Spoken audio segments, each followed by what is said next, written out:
After the real son came back, I became the disposable one. My sister, who already disliked me, began to truly hate me. I have never, not once, thought of you as my brother. The family that had once been so loving kicked me out. You should go back to your real parents. But I was abandoned. I had no home to return to. The real son, smug and self-satisfied, tossed a thick envelope of cash at my feet. Guess it's your lucky day. You're dealing with a nice guy. I stumbled away, putting on a show of heartbreak for them. Yet, the second the mansion gates closed behind me, I was ecstatic. Finally, I was free. I had been completely cut off, but with a massive severance package from them. The world was my oyster. I immediately flew abroad and spent the next 6 months backpacking. I was living the dream, vacationing, staying in luxury spa resorts, eating gourmet meals. The only downside was the hotel security. It was a joke. One morning, I woke up to find myself tied up. A familiar figure stood before me, a strange glint in her eyes as she smiled. Have you been enjoying your little trip? It all started with a blood drive. My parents were both type A, but I was type B. I knew this day would come. The day the real son showed up, and I, the fake one, would be thrown out. And now it was happening. The real son sauntered into our house, waving a paternity test he'd gotten from God knows where. The evidence on the page was stark. He was my parents' biological child, which meant I was without a doubt the imposter. He had bleach blonde hair and wore a pair of worn-out slides. The moment he saw my parents, he dropped to his knees. "Mom, Dad, I finally found you." He wailed, tears and snot streaming down his face for free. It was so moving, I almost cried myself. My parents took the report, not entirely convinced, but still helped the kid up, staring at a face that shared some of their features. My mom asked softly, "Son, what's your name?" The blonde kid sniffled, choking back a sob. "My name is Ryan Miller." My parents repeated the name and smiled. "It's a good name. A very good name. But you wouldn't mind if we went to the hospital for another test, would you?" Ryan nodded, flashing a few yellow-stained teeth from smoking. "Not at all." With that, my parents led him out the door. I didn't go. I started packing my things. Better to be prepared. A few minutes later, I heard a shout from outside. "Mom, Dad, I think I left my phone inside. I'll go grab it." Ryan reappeared, but he didn't look for a phone. Instead, he shot me a defiant glare. "Your good life is about to end. If you know what's good for you, you'll get out of here." I was genuinely confused. I hadn't done anything to him. So what was with the attitude?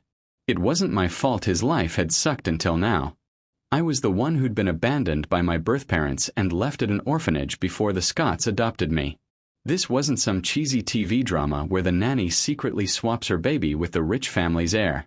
Coming after me was just weird. He kept glaring, so I decided to respond in kind. I let out a fart as a show of force. The smell sent Ryan staggering backward. "God, that stinks. What did you eat for lunch?" I calmly recalled my meal. Let's see. A burrito with extra black beans, grilled onions, and a whole lot of garlic sauce. His face went pale with rage, and he turned and bolted for the door, tossing a final threat over his shoulder. "You're finished when I get back." Hearing that, I called out urgently, "Wait, scare now, are you?" "Wha?" He slipped and fell flat on his back. I saw it. I was just trying to tell him that tile right there was really slippery. "You should watch your step." He scrambled up angrily, but then he saw my parents approaching in the distance and started wailing. "Mom, Dad, I'm okay. It's just, I think Julian's in a bad mood." I get it, really. Listening to his passive-aggressive routine, I was speechless. Looking at the distance between us, I thought, were you Usain Bolt? I glanced at my parents.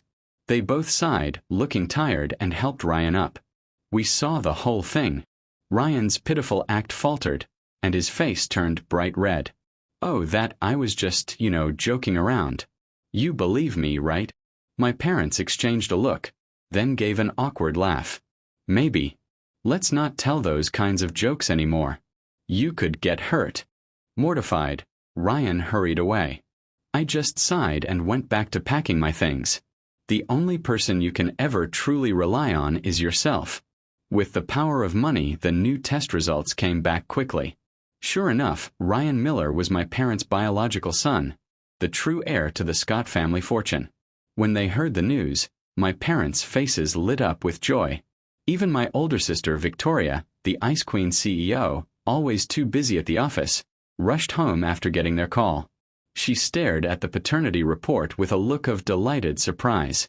Everyone gathered around Ryan, celebrating. Watching Victoria smile, it hit me. What's fake can never be real. I hadn't seen her smile like that in years. Whenever she looked at me, her expression was always cold. It wasn't always like that. Victoria and I were close when we were kids. We're only 2 years apart after all. We ate together. She'd share her snacks with me, and she'd even eat the carrots I hated. She'd snatch me from our parents' arms and treat me like her personal doll, promising to protect me from monsters. We played everywhere, leading a pack of neighborhood kids in hide-and-seek and video games. We walked to school together, and she'd hold my hand, telling me to stay close. Even when she moved up to middle school, she'd take a detour just to walk me to my elementary school gate. If I got bullied, she was the first to drag me over to confront the kid. Even if the boy was taller and stronger, she'd fight until he apologized. But as she got older, she changed. She became distant, cold. She'd bang on the bathroom door to hurry me up when I was in the shower, even though there were other bathrooms in the house. She'd walk in while I was brushing my teeth with a look of pure disgust. If someone asked if I was her brother, she'd deny it, like they had accused her of something vile. When she saw other people making fun of me, she'd just stay silent and walk away. I thought it was just a phase, a teenage thing. But it started her junior year of high school and never stopped, continuing through college and into her career. We barely spoke more than a few words at home, and I always felt her icy gaze on me. At first, I didn't know why. It wasn't until I learned I wasn't her real brother that it all made sense. She must have known for a long time. She hated me for taking her brother's place, for enjoying a life that should have been his. That had to be the reason for the drastic change. But I get it. Some people value the years they spend with you. Others value the blood that runs in your veins. Neither is right or wrong. It's best when you can balance both, but favoring one over the other is understandable. No one can be perfectly impartial. I think I'm lucky. Even though I was an orphan, I was fortunate enough to be adopted by my parents. I had a loving family. And even though my sister grew to resent me, I could understand why. I lived a comfortable life, never worrying about food or money. I was able to attend one of the best universities in the country and am about to finish my master's degree. I'm incredibly fortunate. I've seen kids who had to drop out of school early because of family problems. They weren't any less smart than me. They just didn't get the same chances. I've seen people who went down the wrong path because they had no one to guide them, no stable environment to grow up in. So yes, I'm lucky. Being orphaned was a misfortune, but it was also a stroke of luck that this family found me. Even if they resent me now, even if they want me to step aside for their biological son, I can accept it. After all, I'm a grown man now. I have my own 2 feet to stand on. Once spring semester ends, I'll have my master's and can find a good job. I'm 6 feet tall and can take care of myself. I haven't needed anyone's help in a long time. And if words don't work, I've got years of kickboxing under my belt. So what more could I possibly ask for? Mom to act. Overcome with emotion, Ryan. Ryan dropped to his knees again, his face a mess of tears and sincerity. My parents rushed to help him up, their own faces beaming. Get up. It must have been so hard for you all these years. They couldn't hold back their tears either. The 3 of them hugged, comforting each other. Then my mom wiped her eyes and waved me over. Julian, come here. This is your younger brother. Technically, I was 2 months older than Ryan, so it made sense for him to call me his older brother. Ryan stiffened for a second, then stepped forward and pulled me into a hug, shouting loudly, "Brother!" But at the same time, he whispered in my ear, "Don't get too comfortable. I'll have you out of here sooner or later." He squeezed my waist hard. I grunted, then wrapped my arms tightly around his neck, shouting back with equal enthusiasm, "It's so great to finally meet you, little bro. We're going to have a great life together. We'll make up for everything you've missed." Over his shoulder, I saw his face turning red, veins starting to pop on his forehead as he struggled for air. Before he could make a sound, I let him go. I turned to my parents with a huge smile. "Looks like he's just a little overwhelmed with emotion. His face is all flushed." My parents were thrilled, taking both of our hands. "You are both our children. It doesn't matter who's biological and who isn't." "Of course, right, little bro?" I grinned at Ryan. He was still trembling from a lack of oxygen and swallowed hard, unable to expose what I had just done. "Haha. Yeah, right," he gasped. My parents were happy. Victoria, however, was not. She stood off to the side, staring at me with that same cold expression, lost in thought. I figured she was probably trying to come up with the best way to kick me out. Don't worry, I thought. When the time comes, I'll see myself out. Time passed, and Ryan began to settle into the family. Despite the bleached hair and the initial impression that he was a good-for-nothing, he turned out to be surprisingly well-behaved.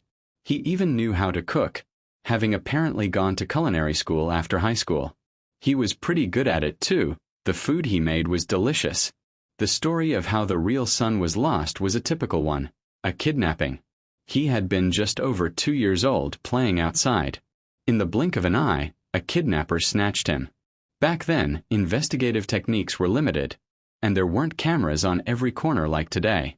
The kidnappers ducked into alleys, fled to remote towns, disappeared into the mountains. The child was gone for good. My parents were devastated. They lost interest in work and in life. Their days were spent posting missing person flyers and asking everyone if they'd seen their son. They went to the police, to newspapers, to TV stations. They looked everywhere. Nothing. It was as if fate was playing a cruel joke on them. Just as they were about to lose all hope, they visited an orphanage and found me abandoned. Filled with a new kind of anger, how could any parent do such a thing? They saw me, the child they were desperately searching for, the one someone else had thrown away. Out of compassion, or perhaps because I reminded them of their lost son, they adopted me. And just like that, I became the family's replacement son. Victoria was just a little girl then. When her parents brought me home, they were afraid of upsetting her, so they never told her that her real brother was missing. When she saw me for the first time, she shouted with joy, "My baby brother's back." My parents exchanged a glance and went along with it. "Yes, this is your brother." And so I truly became the substitute. In Victoria's heart, I was the real thing. Until the lie finally fell apart. Even though Ryan was trying so hard to win everyone over, there was still one person besides me who didn't like him. My younger sister, Chloe. "I don't trust that guy," she told me. "He acts all nice, but I bet he's a total snake." I was touched. I couldn't believe she was still on my side through all of this. Chloe was the youngest in the family, for years younger than me. For some reason, she'd always been incredibly attached to me. She was a crybaby when she was little, always wailing. No one could calm her down, but the moment I held her, she'd stop crying, her big round eyes staring up at me. Then her chubby little hands would wave as she giggled. Just like I had been Victoria's shadow as a kid, Chloe became mine. I held her hand, ate with her, played with her, walked her to school. She's a college student now, poised and beautiful, just as striking as Victoria. She may lack some of Victoria's maturity, but she has a youthful energy that's all her own. At home, the family had split into two factions. Victoria and Chloe, who were constantly at odds. Despite the 6-year age gap, they argued frequently. Whenever Chloe was clinging to me, Victoria's glare would become even more piercing, as if to warn me, "Remember your place." Chloe would always glare right back. And so it went year after year as we grew up. When they argued, Victoria would call her a little brat, and Chloe would shoot back with old hag. An argument was sure to follow. and I would grab Chloe and make a run for it. Chloe was right. Ryan was waiting for the right moment, planning something big to take me down in one fell swoop. He knew my parents were kind people and wouldn't just throw me out on the street, even if I wasn't their real son. He wasn't like some brain-dead villain from a bad novel. After our initial sparring session, he knew I wasn't an easy target. To get rid of me, he had to make it a knockout blow, something I could never recover from. I have to admit, the guy was ruthless. I never expected him to go this far. His first step was to build an image of himself as capable and kind. He was diligent around the house, and knowing his strength was cooking. He'd prepare elaborate dinners that amazed my parents. But he knew that wasn't enough. People get tired of the same food. He needed something that would make my parents truly accept him. So he decided to go to college. He had only finished high school, which was better than they'd expected. Now his desire to get a degree to better himself so he wouldn't embarrass them deeply moved my parents. They threw money at the problem, and he started attending prep courses, studying day and night until, "You know, son, maybe we should just forget it. We just want you to be happy. We can support you." The report card in front of him was covered in bright red single-digit scores that stung his eyes. My parents' words were like a hammer, driving the nails of his failure deeper into his heart. Ryan refused to give up. "One more time," he declared. A short while later, the new report card was even worse. The scores were so low he couldn't even look at them. My parents covered their faces, unable to watch. Victoria, Ivy League PhD, now the young and successful CEO of the family company. Me, Julian, about to graduate with a master's from one of the top universities in the country. Chloe, an undergrad at that same top university. Ryan, the record holder for dropping from double-digit scores to single digits. "It's not your fault, son," my parents said, trying to find the right words. "You're a great cook, right? Maybe you could pursue that. We could help you open a restaurant chain." Tears welled up in Ryan's eyes. It was hard to tell if it was from gratitude or humiliation. He stumbled out of the room and slammed his bedroom door.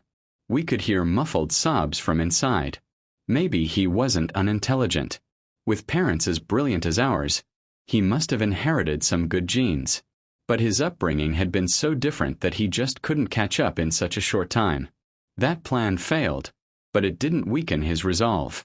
The effort he put into studying had at least earned him some goodwill with my parents. The kid doesn't give up easily, they thought. That's a good quality. Of course, that wasn't enough. His goal was to get me kicked out. The easiest way to do that was to ruin my reputation. So, without my knowledge, rumors started circulating that I was fooling around with multiple female students at school. The stories even included a 60-year-old professor. Ryan never said it directly, of course, but he found ways for these rumors to reach my parents' ears. It doesn't matter if a rumor is true. What matters is what the listener believes. My parents called me into the study, their faces grim. Ryan stood to the side, smirking and trying to hide his glee. He kept comforting them, saying, "Mom, Dad, don't be angry. Just talk to him." Then he turned to me.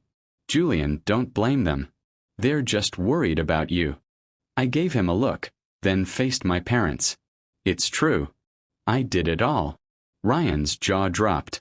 He never expected me to admit it so easily. But my parents just chuckled. "Julian, you're such a kid. We trust you, son." As Ryan stared in disbelief, my parents pulled me aside, lowering their voices conspiratorially. "So, which one do you actually like? You can tell us," they teased. My dad grinned. "Although, the 60-year-old, we might have to think about that one. Do we call her our daughter-in-law or—" Chloe, eavesdropping at the doorway, burst out laughing. Ryan looked like his brain had short-circuited, and Victoria's brow furrowed. "Mom, Dad, are you just going to let him get away with this? What if he's really hurting these girls?" she demanded sternly. It was clear how much she disapproved of me. I just smiled tiredly, while my parents laughed it off. He wouldn't. He wouldn't. Victoria shot me a look that screamed, "I'm watching you." One slip-up and I'll have you thrown out. I sighed. Why did everything have to be so dramatic? After that failure, Ryan was down but not out. He was brewing a much bigger plan. One day, the whole family went out together. We had dinner, saw a movie, and even went to an amusement park. That evening, as we waited at a crosswalk for the light to change, the street was packed with cars. At some point, Ryan slid up beside me. While no one was paying attention, he leaned close as if to whisper, then casually grabbed my hand. In the next instant, he stumbled dramatically off the curb, making it look like I had shoved him into traffic. For one heart-stopping second, it seemed he was about to be hit. Thankfully, the driver slammed the brakes just in time. The man jumped out of his car, cursing and glaring at us. Ryan, meanwhile, looked terrified. Tears welling, his arm and leg scraped and bleeding. He seemed like a fragile flower, battered but still bravely standing tall. He pushed himself up, apologized profusely to the driver, and took all the blame. Then he turned to us. Me, my parents, Victoria, and Chloe. With tears in his eyes but a faint, brave smile. I'm okay. I'm so sorry. It was my fault. I didn't mean to worry you. The look in his eyes was perfect. 20% fear, 30% self-blame, and 50% resilience. Even an Oscar-winning actor couldn't have done it better. Spielberg would have taken one look and said, "Now that is real talent." Well, I thought I'm screwed. Surely my parents wouldn't be dumb enough to believe I shoved him. Would I really do that in broad daylight, in front of everyone? Did that even sound plausible? Turns out, back at home it was perfectly plausible. Victoria pounced first. "Julian, what do you have to say for yourself?" I looked at her like she was an idiot. "What do you think?" Furious, she turned to our parents. "Mom, Dad, I propose we remove Julian from our family's legal registration." Wah, such a delicate way of putting it. Just say you want to kick me out. I expected my parents to defend me, but instead, they sighed and looked at Victoria. "Don't regret this," my dad said to her. Then he turned to me. "Julian, we're so sorry. We're going to have to ask you to leave." I was stunned. They were serious. Chloe wasn't having it. Her eyes red, she screamed, "You're all heartless. My brother would never do something like that." She pointed at Ryan, her voice trembling with rage. It was obviously him. He did it on purpose to get rid of Julian. Are you all blind? Her shouting did nothing except make her tears fall harder. I felt a surge of warmth and patted her arm gently. "It's okay, Chloe. It's okay." Then I looked at my parents. "I agree." They said nothing. I sighed, knelt on the floor, and bowed 3 times deeply.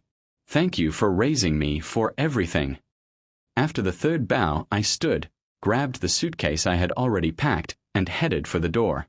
They all looked shocked that I was so prepared. Chloe was sobbing. "If Julian goes, I'm going too. I don't want to be in this family anymore." My parents looked torn, like they wanted to say something. Even Victoria's face showed a strange expression. And Ryan, why did Ryan have tears in his eyes? I couldn't tell if he was happy to see me go or shaken by Chloe's outburst. It didn't matter anymore. I'd already lived a fortunate life. The rest was mine to plan. They removed me from the family trust quickly. Money makes things simple. Luckily, I'd saved a good amount myself over the years. Chloe clung to me, crying and begging not to let me go, even trying to follow me out. I had to stop her. "If you follow me, I'll never speak to you again." It was a childish threat, but for her it was the worst thing I could say. She had a better future here. As angry as I was at Victoria and my parents, I knew they weren't dumb enough to hand the company to Ryan. I was confident about that. Then Ryan smugly shoved a debit card into my hand. "Here, a little something out of the goodness of my heart." I took it without hesitation. Pride, dignity. None of that mattered here. Why wouldn't I take free money? Only an idiot would refuse. Well, I'm leaving now. I looked back once at the mansion, the place full of so many memories, then turned and walked out the gate without looking back. Behind me, I could hear Chloe's heartbreaking sobs. The first thing I did was go to the bank. I checked my savings, nice. The long string of zeros on the screen made me smile. Then I checked the card Ryan had given me. He hadn't been cheap, and he'd even thoughtfully taped the pin to the back. With all that cash, I grabbed my luggage and found a beautiful home in a scenic mountain town. It had hot springs, a pool, and was just a short walk from a bustling downtown. I was perfectly happy. The only problem was Victoria.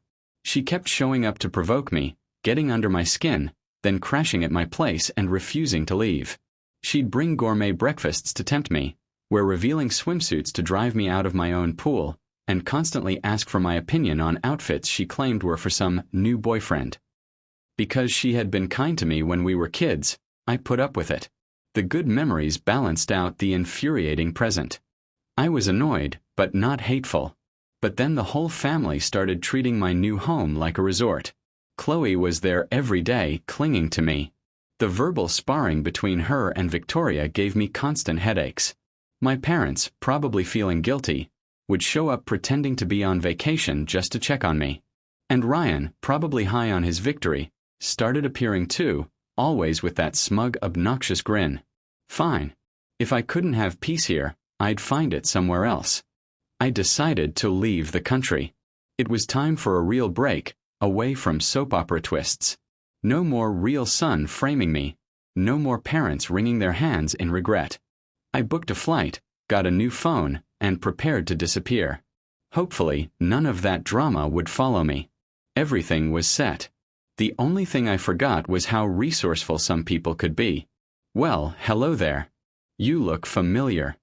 Sitting a few rows ahead of me on the plane was a girl in a white dress and sunglasses. Chloe. She looked back at me and grinned.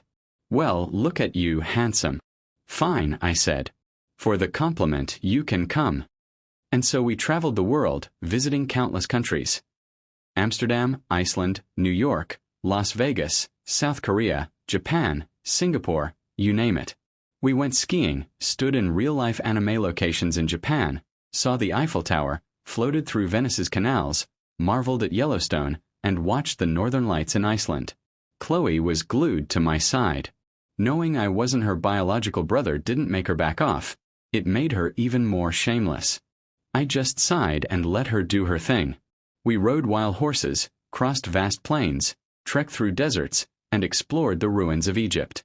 Chloe never seemed to tire. She was a constant ball of positive energy. How are you always so happy? I asked one day. Because I'm with you, Julian, she said. When you're by my side, I'm happy. I was speechless. My very existence was the source of someone else's happiness. What an honor.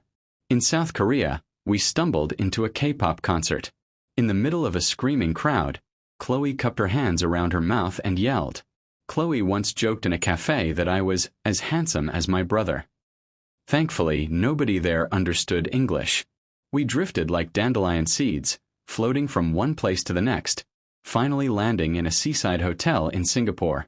We explored, ate incredible food, and had a great time, until Chloe got a call from her professor reminding her about final exams. Reluctantly, she had to fly back. Suddenly, I was alone, and for the first time in a while, I felt a pang of loneliness. That night, after dinner and a hot shower, I laid back on the huge, soft bed. Life is good, I thought. I still have so much time to experience everything, the good and the bad. No matter what happens, I just want to live it to the fullest. With that thought, I drifted off to sleep. When I woke up, something felt wrong. My limbs were heavy, as if I were tied down. I opened my eyes and saw a ceiling I didn't recognize. This wasn't my hotel room. You're awake. The voice was familiar. I turned my head toward the sound, and my stomach dropped. Oh crap. It was her. Victoria. She wore a long black dress, gliding toward me with a smile that was bewitching, yet terrifying. A shiver of dread ran down my spine. I had only ever seen that smile once before. When we were children. What is going on? I struggled against the restraints. Victoria came closer, pressing down on my arm, stealing away my movements. Her finger traced along my cheek. Her expression rapturous. I'm finally going to have you. I was completely lost. What are you talking about? And then she explained everything. Like a villain gloating in a monologue, she laid it all bare. She told me she had always been in love with me. The obvious question came out. Then why were you so awful to me all those years? She had an answer. At first, she thought it was just sisterly affection. But when she hit puberty, those feelings blossomed into something else. She realized with horror that it wasn't familial love she felt. It was romantic love. But how could that be? Our relationship was forbidden. She was torn, terrified of losing control and doing something to hurt me. So instead she chose distance and coldness. She mocked me, denied I was her brother, stood by when others made fun of me. Even though she confessed, she always dealt with the bullies later in private. It was her way of fighting an internal war she was losing. She even admitted there were nights she wanted to sneak into my room. But her rational mind stopped her every time. The struggle drove her crazy. Finally, she decided that if she couldn't kill her feelings, she would make me hate her instead, hoping it would kill the love. And then one day Ryan showed up. She learned we weren't related by blood. She was overjoyed, but the years of cruelty weighed on her. How could she undo it? And what if I didn't feel the same way? If she confessed and I rejected her, I might leave for good. Love makes you stupid. And for Victoria, an arrogant, emotionally constipated genius, it was catastrophic. So she came up with a plan. Get me kicked out of the family, sever the ties so the world would know we weren't siblings. Then she'd slowly get close to me again, rebuilding our relationship. Not as family, but as man and woman. And that's how we ended up here. After hearing all that, I could only think one thing. This is completely insane. Victoria leaned in and kissed me. I couldn't dodge, couldn't escape. I was powerless. She whispered in my ear, her voice soft and hypnotic. Just leave the rest to me. My head felt fuzzy. Crap. She must have drugged me.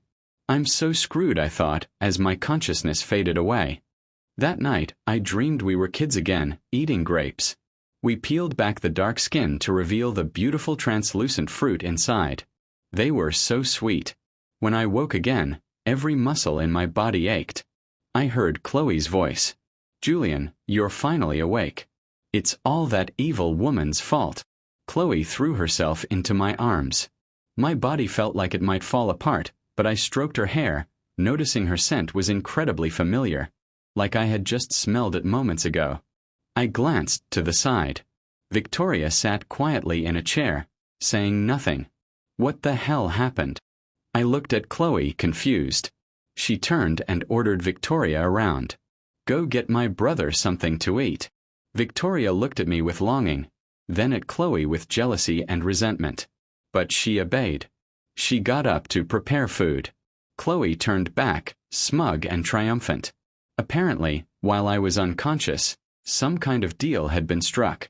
When the food came, Chloe fed me. Victoria watched, looking like she wanted to say something. Her hand reached out, then pulled back. I was the one who raised Julian, she muttered under her breath. It should be me. Her muttering earned her a sharp glare from Chloe. Later, as I was resting, I vaguely heard them talking. Quiet. You'll wake him up. What about what you promised me? Don't even talk, Victoria. If I hadn't gotten back when I did, you would have. Like you can talk. You're the one who got to him first. Hey, that's what you get for being a coward. You should have just told him you liked him years ago. Learn from me. See how much he loves me. Oh, please. All you do is cling to him. And it works, doesn't it? They started bickering again. I kept my eyes shut and my mouth closed. The things I was hearing were blowing my mind. Fragments of memory surfaced. Chloe's triumphant shouts from inside the room. Victoria's quiet sobs just outside the door. We stayed there together for a long time, traveling, exploring, and eating. Victoria finally loosened up. Chloe had her fun. I suffered. When we'd had our fill of traveling, we returned home. My parents were waiting at the door. The moment they saw me, they burst into tears. "We're so sorry, son. We never meant to, it was just." I helped them up. I knew it had been Victoria's insane idea. After all, every month since I'd left, a huge sum of money had been deposited into my bank account. I knew who it was from. I looked at Victoria. She sheepishly avoided my gaze and apologized to me and to my parents. It was my fault. We all sighed. And then, unexpectedly, we all started laughing. Just then, a voice called from behind us. Ryan walked out, supporting two frail elderly people.